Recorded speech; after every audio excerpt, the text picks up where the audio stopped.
오늘은 고린도전서 13장 1절에서 13절까지 본문을 통해 그 중의 제일은 사랑이라 하는 제목으로 같이 은혜를 받겠습니다.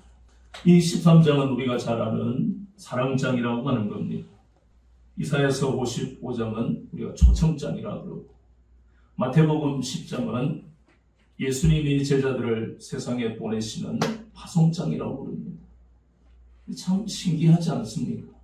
그런 내용을 가지고 우리의 삶의 목적이, 그리고 우리의 가야 할 목표가 어디에 있는가 하는 것을 성경은 그렇게 한 장 전체를 통해서 우리에게 분명한 목적, 목표, 그리고 우리의 정체성을 말씀하고 있습니다. 그럼 여기에 앞에서 우리가 보는 것은 고린도 교회가 여러 가지 분쟁과 문제로 말미암아 상처를 입고 있는데 왜 갑자기 사랑장이 나오느냐가 아니고 이제 우리는 이해가 되는 겁니다. 지금까지 우리가 보았던 그 수많은 그 문제 속에서 결국 이 고린도 교회 성도들, 그리고 오늘 예수를 믿는 우리들이 모두가 복음의 참 모임을 깊이 깨닫게 되는 시간이 바로 이 고린도전서를 통해서, 그리고 이 13장 사랑장을 통해서 우리가 배운다는 겁니다.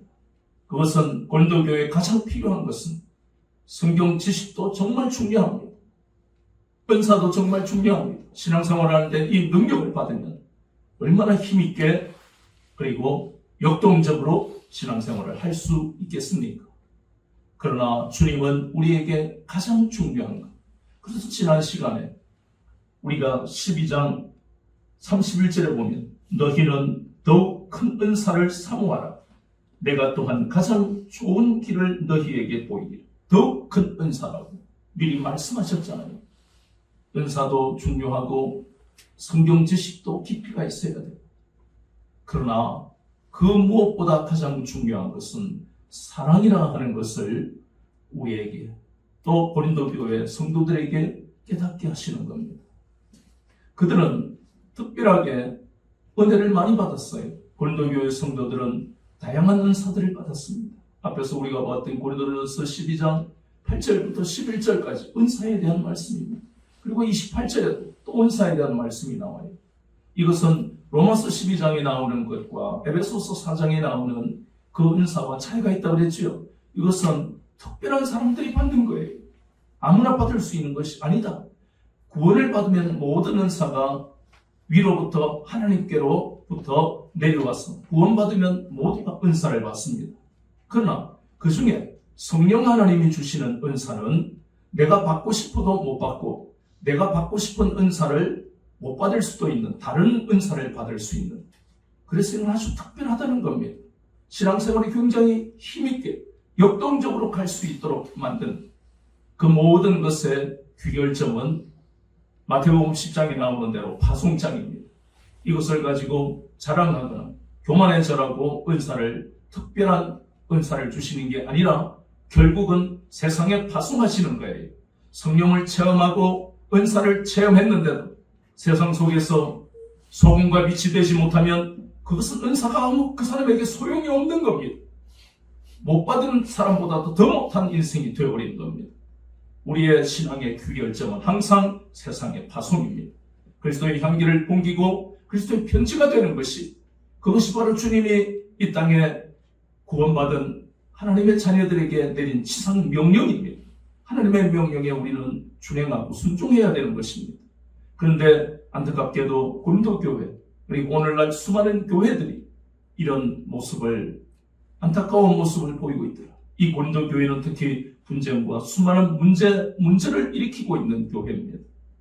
우리가 잘 아는 대로 음행의 문제, 그리고 문제가 생겼을 때 교회에 모여서 기도하지 아니하고 세상 법정에 고발해버리고, 거기다가 결혼도 자기 마음대로, 육체와 마음이 원하는 대로 결혼해도 그만 안 해도 그만, 내가 내 마음대로 내 인생 내가 결정짓는데 누가 뭐라 그래 하고, 여기다가 성만차는 부자는 자기들끼리만 나누고, 이뿐만 아니라 우상의 재물은 먹어도 되는 거야?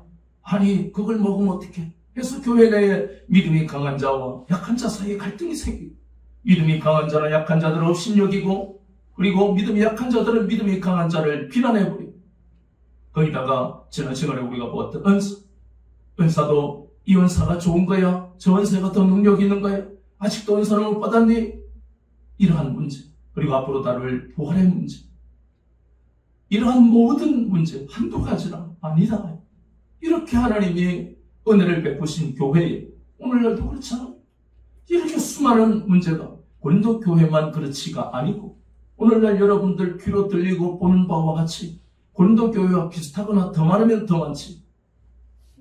이런 모든 문제가 그 원인이 어디 있느냐, 거기에 대한 관점을 사람마다 다양하게 가지만 우리는 사람의 생각이 중요한 게 아니에요. 성경에서 이런 현대사회, 현대교회들의, 한국교회의 문제점, 고린도교회의 문제점에 대한 답을 성경에서 말씀하는데 굳이 다른 사람의 그런 관점을 우리가 들을 필요도 없고 참고는 하겠지만 그것은 정답이 아니에요. 오직 성경만이 절대적인 진리라는 겁니다. 그래서 이 고린도전서를 통해서 그 수많은 문제의 원인을 말씀하셨고 그리고 그 원인의 해결책을 말씀하셨다. 그 원인은 바로 복음의 참 의미를 깨닫지 못하다. 한마디로 말해서 젖먹이 신앙들입니다. 신앙이 자라지 않으면 그 자라지 않는 사람이 문제를 일으키는 겁니다. 교회 공동체에서 대부분의 문제를 일으킨 것은 직분이 아니고 은사를 못 받았어가 아니고 교회 봉사를 안 했어가 아닙니다. 가장 중요한 건 은사도 받아야 되고 교회에 헌신도 해야 됩니다. 그리고 직분도 교회를 열심히 하고 믿음으로 하면 직분을 또 받게 됩니다. 그러나 가장 중요한 것은 복음의 참 의미를 모르는 상태로 그렇게 살아가면 신앙이 자라지를 않는다.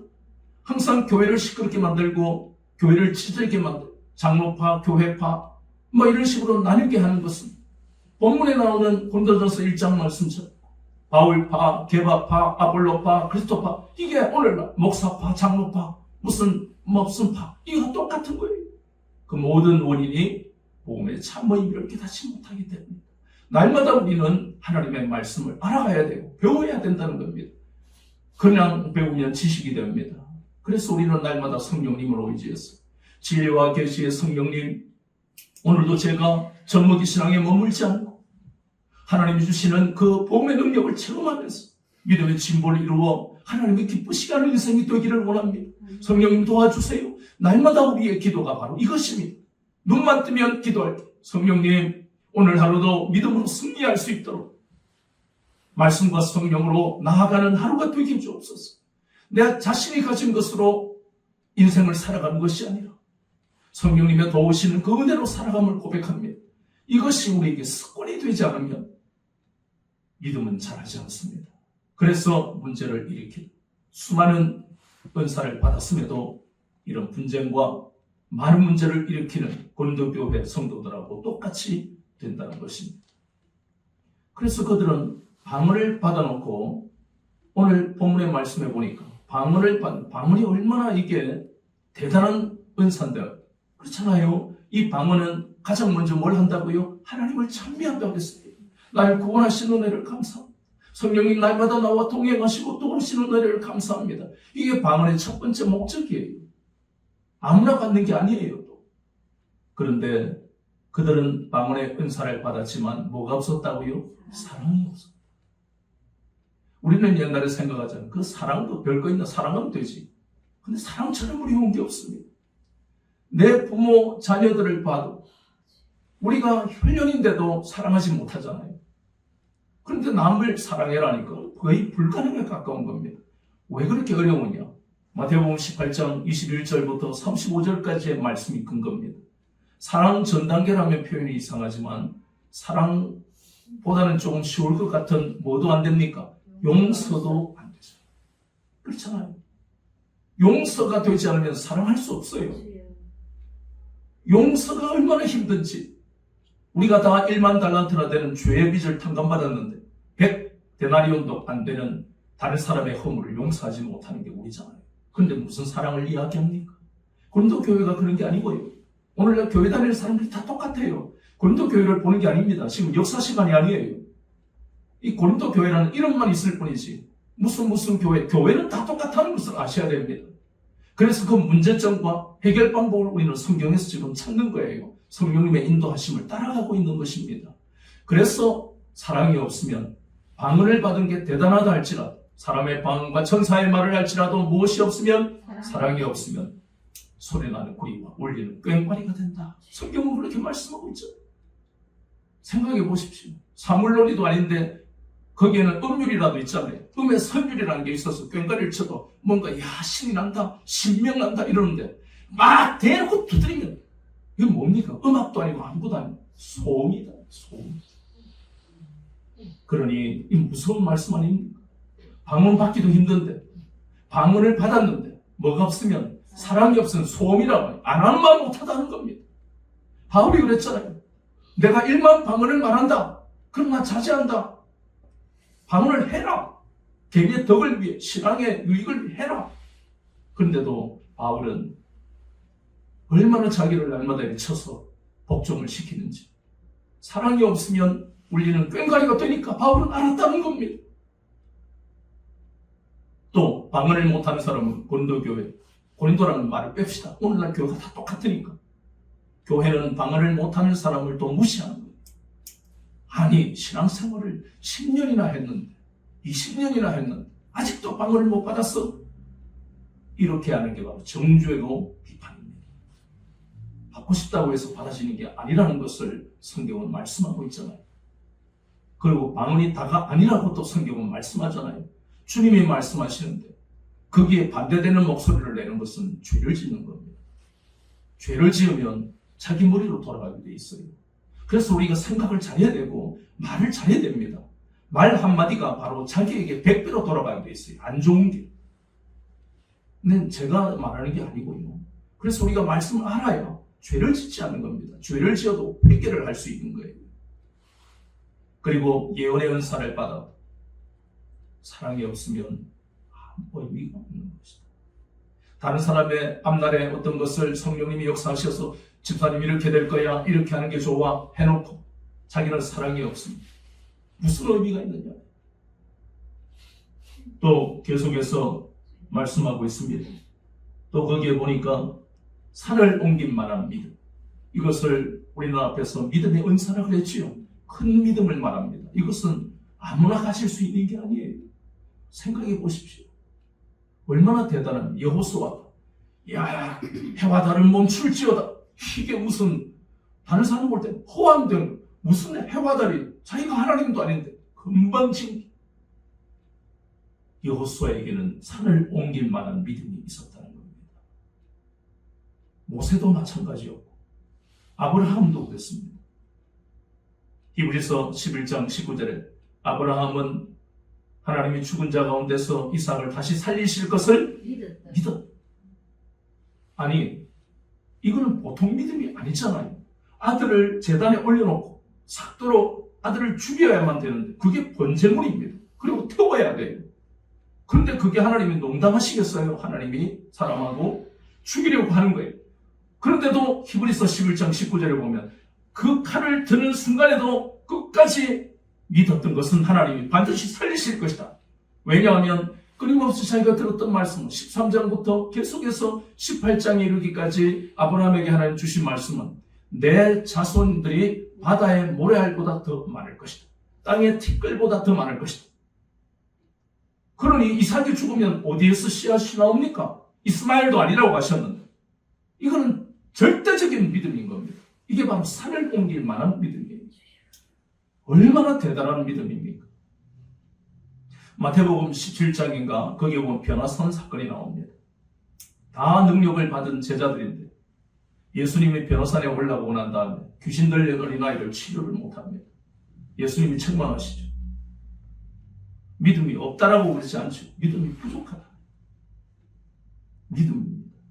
요한복음 11장 40절에 보면 마리아와 마르다는 그 당시 유대인들이 다 그랬지만 부활을 믿고 있습니다. 유대인들은. 그래서 믿음의 영광을 보리라 하지 않았느냐? 그 말씀은 예수님, 우리 오빠가 죽었어요. 슬퍼하는 그 마르다와 마리아에게 예수님이 그 말씀하십니다. 그게 믿음입니다. 그런데 이 대단한 믿음, 신앙인에게 가장 중요하다고 할 수 있는 이 믿음도 뭐가 없으면 사랑이 없으면 아무것도 아니에요. 이러면서 우리는 사랑에 대한 이 존재를 다시 한번 깊이 생각해야 합니다. 가장 많이 이야기하고 가장 우리가 정말 생각을 많이 하고 자연스럽게 사랑이라는 것은 예수님을 믿으면 다 사랑이 있는 거지 라고 생각했다가 아니다 하는 것. 그래서 우리는 이 고린도전서 13장을 마음에 새기면서 이 사랑이라는 것이 어떤 것인가 과연. 그래서 그 다음에 보이는 이 사랑에 대해서 4절부터 나오는 것은 바로 사랑의 속성입니다. 주님은 우리에게 이 사랑이 없으니까 이렇게 되고 저렇게 되는데 그럼 도대체 사랑이 뭐냐? 우리 궁금하잖아요. 그래서 그 사랑의 속성을 말씀하시는 것이다. 그럼 여기에서 우리가 하나라도 걸리면 나에게 사랑이 없거나 부족하다는 것을 알게 하시는 거예요. 그리고 첫 번째 속성이 뭐라고요? 오래 참고 했습니다.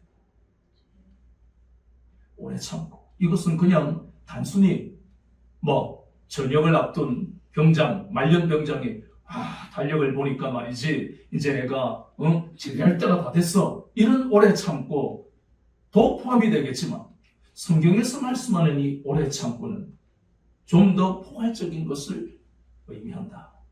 고난 속에서 오래 참는 것을 말합니다. 왜냐하면 하나님의 속성 중에 하나가 시편 145편 18절에 하나님은 오래 참고 노하기를 더디게 하십니다. 그것이 하나님의 속성입니다. 사랑이 그렇다면 그럼 사랑하고 하나님과 무슨 관계가 있느냐? 한번 찾아봅니다. 무슨 관계가 있는지. 요한일서 4장 7절과 8절을 보니까 왜 우리가 사랑과 하나님이 관련이 있느냐? 요한일서 4장 7절 8절. 사랑하는 자들아 우리가 서로 사랑하자. 사랑은 하나님께 속한 것이니 사랑하는 자마다 하나님으로부터 나서 하나님을 알고 사랑하지 아니하는 자는 하나님을 알지 못하나니 이는 하나님은 무엇이라고요? 사랑이십니다. 하나님 이퀄 사랑이란 말입니다. 그러니까 오래 참는 것은 바로 사랑이다. 사랑은 오래 참는다. 누가 그렇게 하시는데요? 하나님이. 지금도 우리를 오래 참으시잖아요. 우리가 완벽하지 못하지요. 우리가 온전하지 못하잖아요. 그런데 하나님은 오래 참으시잖아요. 그 오래 참음을 경험 안 한 사람 이 중에 있습니까? 모두가 다 체험하고 있잖아요. 그래서 하나님은 사랑이십니다. 하나님의 사랑이 없으면 하나님의 자녀가 아니라고 하잖아요. 그래서 그 중에 구체적으로 사랑이 너무 막연하고 관념적이니까 이렇게 사랑의 속성을 우리가 배워가는 겁니다. 오래 참고. 그러면 또 구체적으로 하나님도 오래 참으시니까 나도 오래 참는다. 구체적으로 또 어떤 것이 내 이웃에 대한 그러한 죄와 허물을 우리가 쉽게 노하지 않는 것. 그것도 사랑이라는 겁니다. 참는 거예요. 그럼 내 이웃이 누구냐? 누가복음 4장 18절에 가난한 자, 포로된 자, 눈먼 자, 눌린 자가 우리의 이웃입니다. 누구에게요? 마귀에요. 세상과 마귀에. 그리고 누가복음 10장 25절부터 37절에 보이는 선한 사마리아 비유가 나옵니다. 강도를 만났는데 제사장도 지나가 버리고 레위도 아이고 진짜 주여 소리가 절로 나옵니다. 목사도 지나가고 장로도 지나가고 권사도 지나가고 이 뜻입니다. 얼마나 부끄러운 이야기. 저도 부끄럽습니다. 그런데 누가요? 사마리아인이 지금으로 말하면 불신자다 이 말이에요. 불신자. 목사도 장로도 권사도 집사도 다 지나가는데 불신자가 강도 만난 사람을 돕더라 이 말이에요.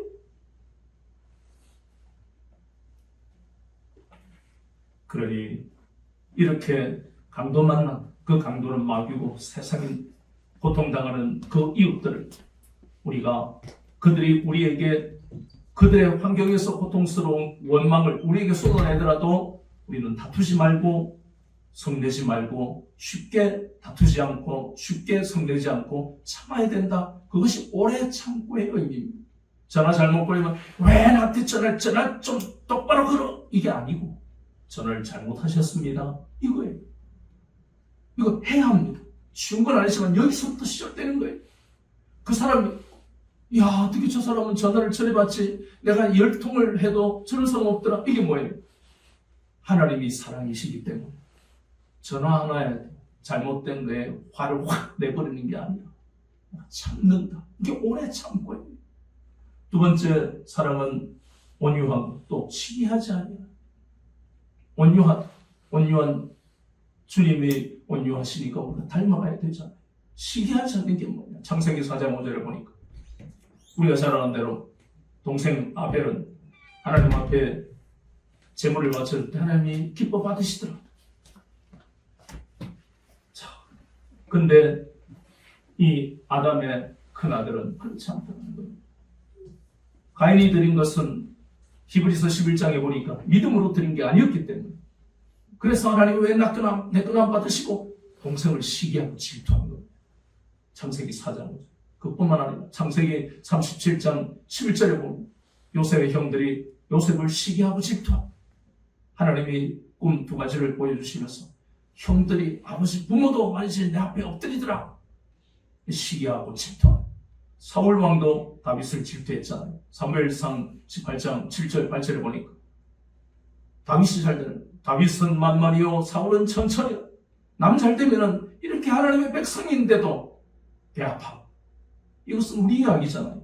남 잘 되는 걸 축하하기는커녕 시기하고 질투하는 게 우리의 속성입니다. 그뿐만 아니라 저 예수님의 제자들도 그랬어요. 마태복음 20장에 보면 세베대의 부모가, 어머니가 주님 나라가 임하면 우리 아들 왼쪽 오른쪽 높은 자리 세워주세요. 이건 부모의 인지상정인 것 같아요. 어느 부모다 내 자식이 먼저 이러니까 다른 제자들이 이씨 하고 시기하고 질투하고, 그러니 그 모든 모습들이 우리의 모습입니다. 시기하는 것, 그것은 사랑이 아니다. 우리의 마음속에 시기가 있으면 회개해야 된다. 사랑은 자랑하지 아니하며 교만하지 아니하며, 교만도 우리가 잘 아는 잠언 16장 18절에 교만은 패망의 성공입니다. 정말로 무서운 것 중에 하나가 교만입니다. 교만은 잘 돌이킬 수가 없어요. 잘 안 돌이켜집니다. 느부갓네살 왕이 이 말이신 내 이 바벨론 제국이 내 능력으로 된 거야. 이 거대한 바벨론 제국을 봐라. 벌레로 만들어버렸어요. 그것은 진짜 벌레라기보다 정신병에 걸리게 만들고 결국 죽잖아요. 그러니 이 교만처럼 무서운 게 없어요. 사도행전 12장에 보면 헤롯 왕이 벌레 먹어서 죽었습니다. 내가 누군데? 참 신앙생활이 쉽지 않습니다. 이 교만한 것은 또 내가 점검해 보면서 이건 사랑이 없는 거고 회개해야 되고, 5절에 보니까 무례히 행치 아니하고 자기의 유익을 구하지 아니하며, 자기의 유익을 구하지 않는 것이 바로 사랑의 본질입니다. 얼마나 어렵습니까? 내가 먼저인데, 지금까지 내 인생을 예수님을 만나기 전까지는 내 인생이 먼저인데 내가 살아야 남을 돕지 그랬잖아요. 그거 나쁜 게 아니잖아요. 남들도 다 그렇게 생각하니까. 그런데 사랑은 그걸 뛰어넘는 겁니다. 내가 살아야 남을 돕지 틀린 말은 아닙니다. 절대로 틀린 말 아닙니다. 잘못된 말 아니에요. 그런데 이 복음의 참 의미 중에 이 사랑은 바로 그것을 뛰어넘는다. 나의 유익을 먼저 구하지 않는다.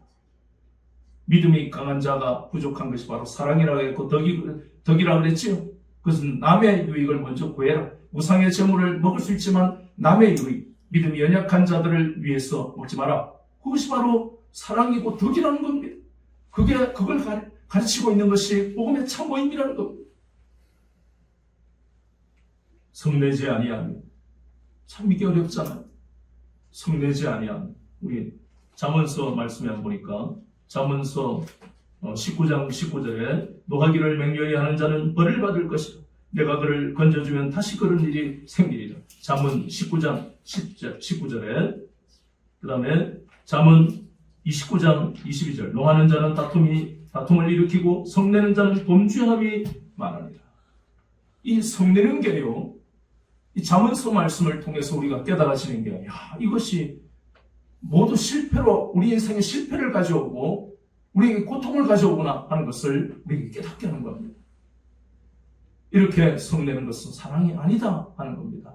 성냈으면 빨리 회개를 해야 되는 겁니다. 악한 것을 생각하지 아니하면. 이것은 우리가 잘 아는 대로 창세기 6장 5절과 8장 21절에 보니까 인간은 생각하는 것이 항상 악하다.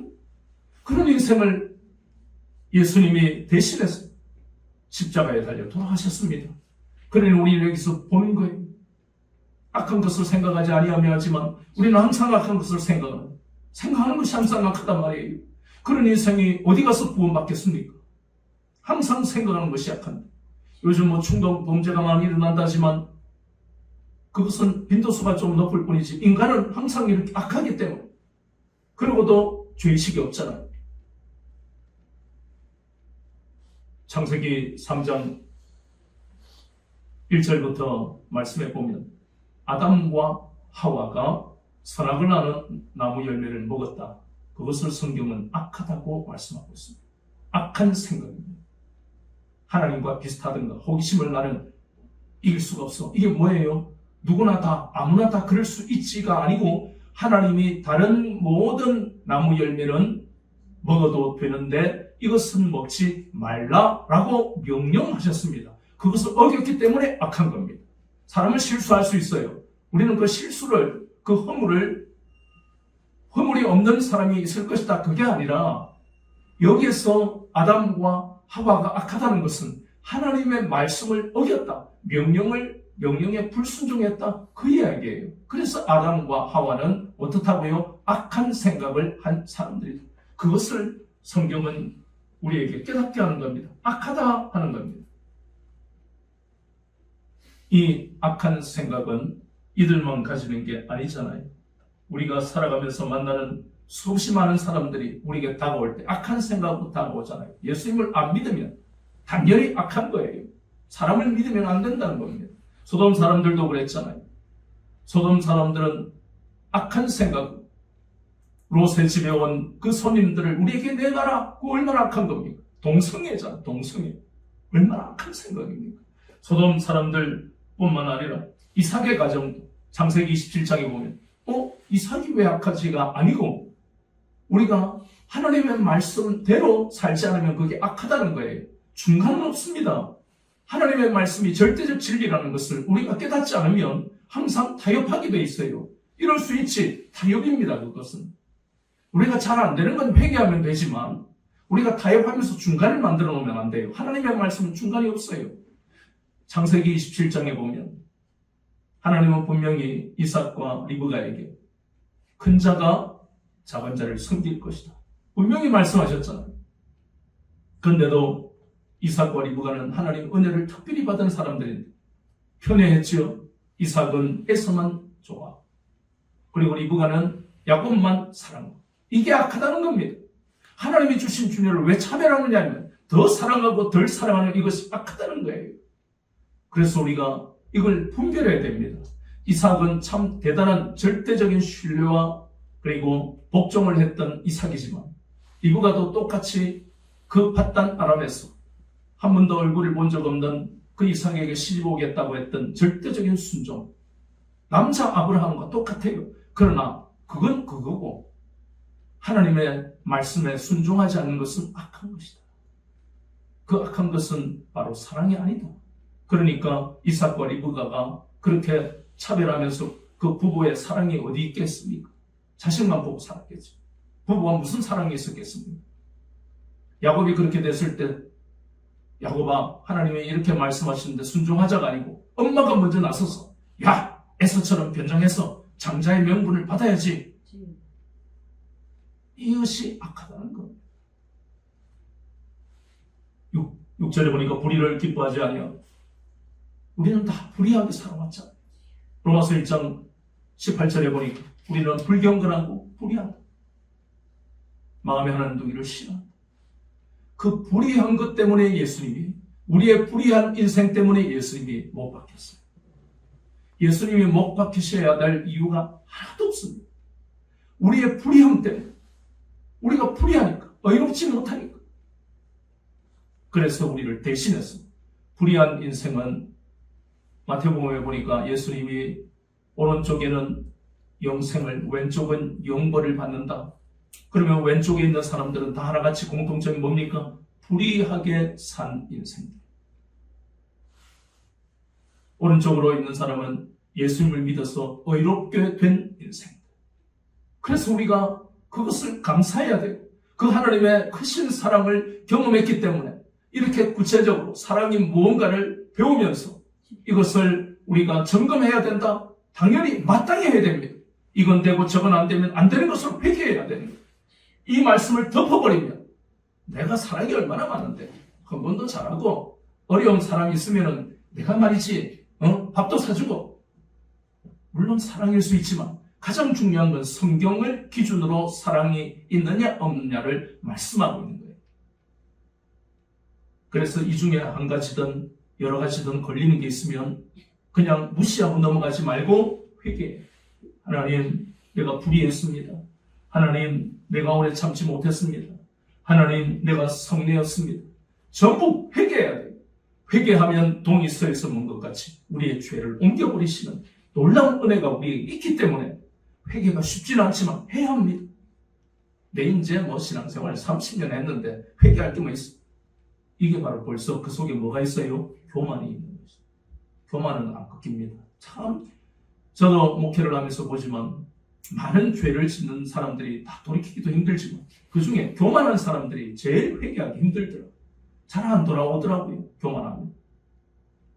중요한 것은 하나님이 사랑이시기, 우리가 봤던 요한일서 4장 7절 8절에 사랑이 없으면 우리가 하나님 자녀가 아니라 그랬기 때문에 우리가 이걸 심각하게 받아들여야 되는 거예요. 심각하게 받아들이고 말씀을 덮어버리면 모르잖아요. 내가 사랑이 있는지 없는지. 그래서 하나하나 우리가 보면서 내가 불의하구나, 내가 오래 참지 못했구나, 내가 또 온유하지 못했구나, 이런 것을 전부 점검을 매번 해야 되는 거예요. 성경책이 지금 히브리어로 된 것도 아니고 라틴어로 된 것도 아니고 영어로 된 것도 아닌데 우리말로 됐는데 안 보고 안 읽고 마음에 안 두면 결국 그냥 신앙이 자라지 않고 결국은 변질되는 겁니다. 배교하는 거예요. 저절로 천국 가지는 건 없어요. 그랬다가 중세시대에 종교개혁이 왜 일어납니까? 저절로 헌금만 잘하면 너그 사돈 8천도 연옥에 딱 옮겨주고 연옥에서 천국 가는 거야. 그 사기를 치는 것이 오늘날도 똑같은 거예요. 교회는 죄에 대해서 이야기하자면 교회가 아니에요. 회개에 대해서 이야기하지 않고 지옥에 대해서 이야기하지 않고 천국에 대해서 이야기하지 않으면 그건 교회가 아닙니다. 심각하게 받아들여야 돼요. 목사인 저도 이런 말씀을 보면서 두려워하고 기도할 때 회개하는 거예요. 왜냐하면 회개하지 않으면 나도 천국 못 갈 수 있어요. 오늘 우리는 이 사랑에 대해서 말씀하는 것을 통해서 6절 말씀처럼 불의를 기뻐하지 아니하여, 불의라는 것을 우리가 한마디로 하면 죄인데 죄를 기뻐하지 않고 진리와 함께 기뻐해야 한다. 진리, 복음을 진리라고, 또 말씀이신 예수님이 바로 진리죠. 그래서 우리는 복음과 더불어 예수님과 더불어 날마다 기뻐하며 사는 삶이 되어야 한다. 그것이 바로 예수님이 가신 그 길이죠. 그래서 우리는 믿음도 중요하고 소망도 정말 중요해요. 은사도 정말 중요합니다. 그러나 우리가 읽어보니까 모든 것이 패할 날이 온다. 없어질 날이 온다.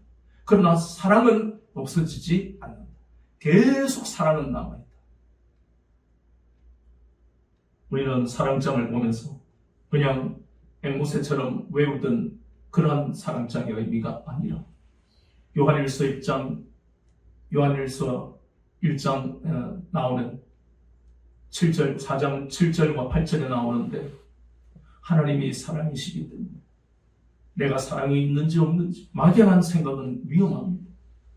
이 고린도전서 13장을 통해서 사랑의 속성 중에 내가 지금 문제가 되는 게 무언지를 깊이 점검하시고 회개하고 내 속에 이러한 것이 부족한 것을 고백하고 그럴 때에 비로소 우리는 어떤 환경 속에서도 하나님이 우리와 함께 하시는 것을 체험하면서 능력 있는 삶을 살고 하나님을 기쁘시게 하는 삶을 살 수가 있는 것입니다. 이 사랑장은 더 이상 우리를 유쾌하게 하고 즐겁게 하는 그러한 사랑장 말씀이 아니고 이 사랑이 없으면 하나님의 자녀로 인정할 수 없다는 이 말씀을 무겁게 받아들이고 늘 점검해 가시는 여러분들의 삶이 되시기를 우리 주 예수 그리스도 이름으로 축원합니다.